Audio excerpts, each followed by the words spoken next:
Hey guys, the Fire Brothers here. It's just me. My brother couldn't be here today, as always, because he is stuck in the dead universe with Skylings. Truly, the bigger tragedy here is that he's stuck instead of Transformers or Rise. Anyways, jokes aside, today I'm fulfilling a long made promise. All of Soundwave's minions ever. Now, I promised this video about a year ago and I never got around to releasing it, but here we are, the actual video. Finally. See guys, I do keep my promises. It just takes me a long time to, actually fulfill them. But hey, it's better than not at all. Now this video isn't gonna be like me telling you, oh, so we got Laserbeak from G1 and Laserbeak from Prime. I'm gonna tell you overall the names of all the cassettes and the continuity it's the most popular from. I'm not gonna tell you every single continuity because I could, but it is supposed to be a shorter video, and if I do that, we'll be here all day. If you guys want that, like, comment, subscribe, and let me know in the comments down below, and I'll make a longer video explaining every single continuity these guys appear in, but this is more of an in general video. So these guys are not in any particular order, so we'll just, start off with whichever cassette I feel like. Now, I need to make a disclaimer.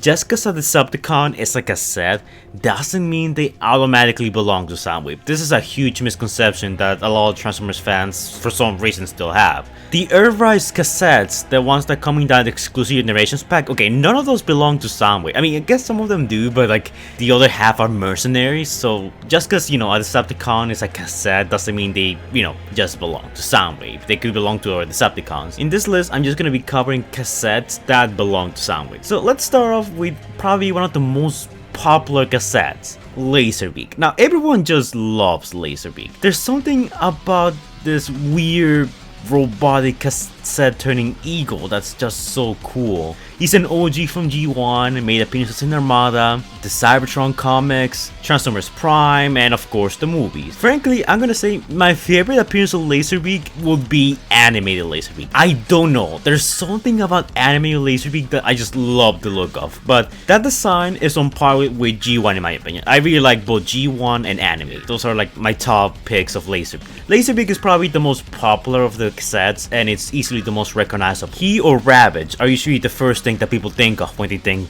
the word Soundwaves and cassettes. Next up, we got the Autoscout, and if you're a G1 fan, then you know what this thing is. The Autoscout is a type of Transformers drone that can be released and used for scouting duties that are considered too dangerous for a Decepticon. Now, this cassette in particular doesn't seem to be alive and seems to be more of a drone, a mindless drone at that. Think of the KSI drones from Age of Extinction. And only appears on one episode of the G1 cartoon and one small mini comic. I say that out of all the cassettes, the Autoscout is strangely the one with the least appearances, but it's one of the most remembered cassettes. Next up, we got Stage Dive. Stage Dive is a member of Tape-Filled Idiots. It's not me being mean, that's an actual thing. It's a rock band featuring Soundwave on lead guitar, using Laserbeak, Slugfist on drums, and a green recording on vocals. This is probably one of the more lesser known characters, probably because he's from the Shatterglass universe, so a lot of people don't really know about him.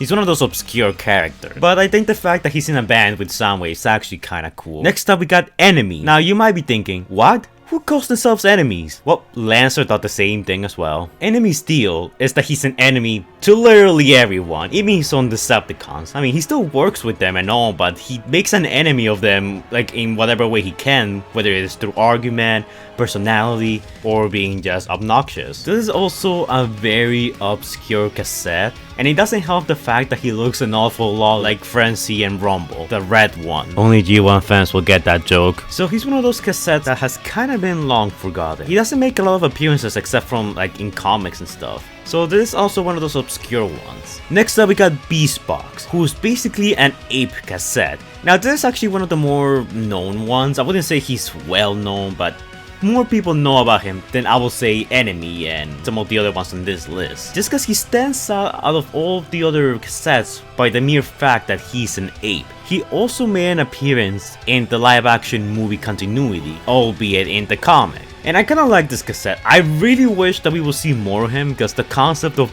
Soundwave going around with an ape cassette is actually pretty cool. And if that wasn't enough, he's also a combiner. Yes, you heard that right. He can combine with the other cassette, Squall Talk. Yes, that's his actual name. To form Squawk Box. Yes, that's also his actual name. And become a larger and more powerful robot. Which it's pretty unique, I guess. But anyways, moving on, we have Squall Talk, the guy who I just mentioned.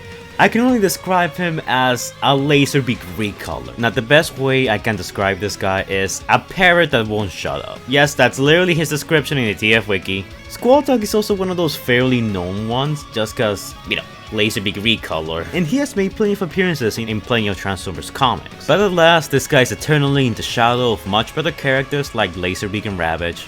Next up we got Wingting. Hasbro, are you even trying? Wingting is one of the many animal friends of Soundwave. Wingting is actually one of Soundwave's most loyal cassettes and follows his master without question. He hasn't made so many appearances. His most notable appearances will probably be Regeneration 1 and the 2005 IDW continuity, both of which he played very minor roles. However, surprisingly enough, this guy keeps getting a lot of toys. He got a Masterpiece toy, lately he got a toy in the Soundwave Spy Patrol 3rd unit pack, and plenty more. And even made an appearance in the Angry Birds Transformers game. For such an obscure character, he actually gets quite a bit of representation. Next up, we got Rumble, who's basically the Decepticons demolition expert, and also a very popular G1 character. You might be more familiar with Rumble for his unique ability to make the ground shake. He has made tons of appearances in the G1 cartoon, the comics, he even got a toy in Transformers Prime, made an appearance in the live action movie comics, where he was a rhino, which, I mean, that's pretty cool actually. If you're a G1 fan, this guy needs no introduction.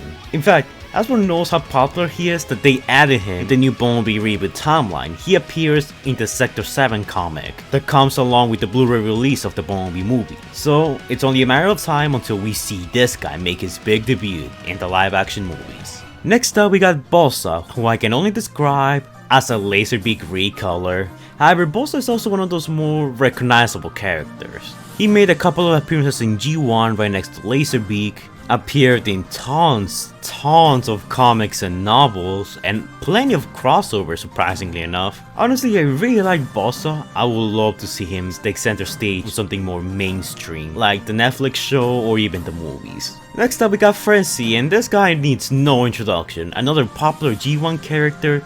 He has made appearances in the movies, the Align continuity, the War for Cybertron games, and plenty more. He's the brother of Rumble. He's also the red one. Again, I will argue that Rumble is probably one of the most popular cassettes, if not the most popular, but I feel like Ravage, Laserbeak, and even Rumble beat him out by a slight margin. Still, if the Autobots were to encounter this guy in any continuity, you can bet that this spells trouble. Next up we got Sonder, or Sonder. This guy made his debut in Kiss Players. We don't talk about that. Now Sonder is an Autobot. He used to be a Decepticon, but he defected to the Autobots. Unfortunately for the Autobots, he's actually a secret agent who's helping the Decepticons spy on the Autobots. He's one of Soundwave's cassettes, but for the most part he hangs around with Blaster cause, you know, he's a spy. Besides, Kiss Players, he hasn't made many appearances here and there. I feel like he's one of those characters that Hasbro's just trying to forget because, you know, Kiss Players was a mistake. Next up we got Garbol. Garbol is a member of the elite Cobalt Sentries, the public safety unit, or the Decepticon Secret Police to be more frank. His primary function is information control. He keeps tabs on everyone. He has made appearances in animated, the G1 continuity, although I will say that it's primarily more comics, and even the Align continuity. Garbol doesn't really have many appearances. Like, you could probably list all of his appearances in the palm of your hand, your one hand. So, sadly he's for the most part forgotten and not a lot of people know about him, which is kind of a shame because I actually do like his color scheme, more so than Squall Talk, so I can only hope that Hasbro will remember this poor forgotten soul. Next up we got Ratbag. Now this is probably one of the most popular cassettes. Ratbag made appearances in the Transformers G1 cartoon, plenty of comics, he even appeared in some of the Japanese Transformers series, and he's probably one of the more unique members of Soundwave's crew because, you know, bad. Even though some other members will steal it from him, he's still one of the more remembered and memorable cassettes around. He also has a bit of a Starscream complex and wants to be the leader, but unlike Starscream, he actually has the victories to back that up. Next up we got Slugfest, which I would say it's probably the most unique out of all of Soundwave's cassettes. He isn't very smart, to be honest, but he has a very unique robot mode. He transforms into what I can only describe as a weird alligator thing. He has made one appearance in the G1 cartoon in the episode called The Primitives, and some other appearances in some other Japanese manga and American comics. Other than that, Slugfest hasn't appeared much in anything really. He has a few toys, but they're very scarce. Which is a shame, because this guy's actually pretty cool. And stupid. Next up we got Glid. Glid is a Decepticon doctor, equipped with a hip-mounted multi-purpose medical toolbox and highly precise laser scalpel, but no actual weaponry. Now, Glid is not a female. A lot of people get that mistaken, but no, Glid's actually a guy, so, you know, he's a trap if you wanna call him that. So Glid stands out from all of the other cassettes because he's not really much of a fighter. He's the team medic. He's more of a pacifist, you see, which kinda causes some friction between him, Megatron, Soundwave, and the other cassettes, but he doesn't really seem to mind. Glid only has one toy, and hasn't made that many appearances since his debut, which is kind of understandable, even though I do like the concept of a Decepticon cassette who's just like the medic of the group, and doesn't really engage into open warfare. Huh? What was his appearance, you ask? Kiss players, of course. Next up we got Halbat. He's a member of the Decepticon Public Safety Unit, more colorfully known as the Decepticon Secret Police. He hunts down traitors and keeps the streets of Cybertron safe from anyone who might wanna rebel or cause trouble for this Decepticon government. He hasn't made that many appearances. Like, he has primarily appeared in comics, a few mini toys here and there.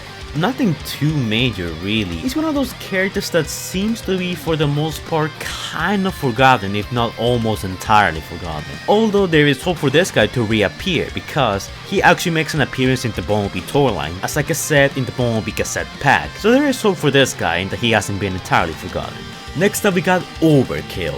As you might have guessed by that name, Overkill is all about excesses. Overkill transforms into a dinosaur, and to my knowledge, there hasn't been a single other cassette that has had the whole dinosaur look, like, ever. I might be wrong about that, but I'm pretty sure like Overkill is the first, so he's already pretty unique. I think also by default, he's the tallest one out of all the other cassettes. He made one appearance in the original G1 cartoon, made appearances in plenty of other manga and comics, and surprisingly enough, actually has quite a decent selection of toys. We'll just have to wait and see what the future has in store for this very unique Soundwave menu. And last but not least, Ravage. Now, I saved the best for last because besides Laserbeak, Ravage is my second favorite cassette. He was the only cassette we saw in the Bumblebee movie, and the whole season of Cybertron were pure fan service, like in a good way. Those were really cool, and I really do love live action Bumblebee movie Ravage. I thought that design was fantastic. I loved it. I want to have that as a toy. And Ravage is a popular G1 character. He has appeared in so many continuities. In almost in every continuity that there's a Soundwave, there's always a Ravage and a Laser. G1, Energon, Revenge of the Fallen, Animated. Maybe not the last one. Ravage is arguably the most popular out of all the cassettes. He even made an appearance in Beast Wars as part of the Predacons. In fact, he was so cool and such a fan favorite character that after Beast Wars, and this is something not a lot of people know about, he was revived by tarantulas and proceeded to have a second Beast Wars on Earth. That's a whole other story that I might tell someday because it's actually kind of cool. But yeah, Ravage is just like such an iconic character. Like, he's the first thing people think of when you think of the word Soundwaves and cassettes. But out of all the cassettes I mentioned, which one's your favorite? Do you like Ravage, any of the G1 Decepticon cassettes? Or do you like some of the more obscure, unique looking ones like Overkill, Glid, and Slugfest? Let me know all about it in the comments down below. That's the question of the day. I haven't done one in quite a bit. And now, just like that, I fulfilled my promise. After like almost an entire year, I released this video. Now it's time to work on the other videos I said I was gonna do but never got to release. See guys, I always keep my promises. Eventually. Takes me a while. But yeah guys, that's it for this video. Hopefully you'll enjoy. Like, comment, and subscribe. And I'll see you guys in the next video. Stay safe guys.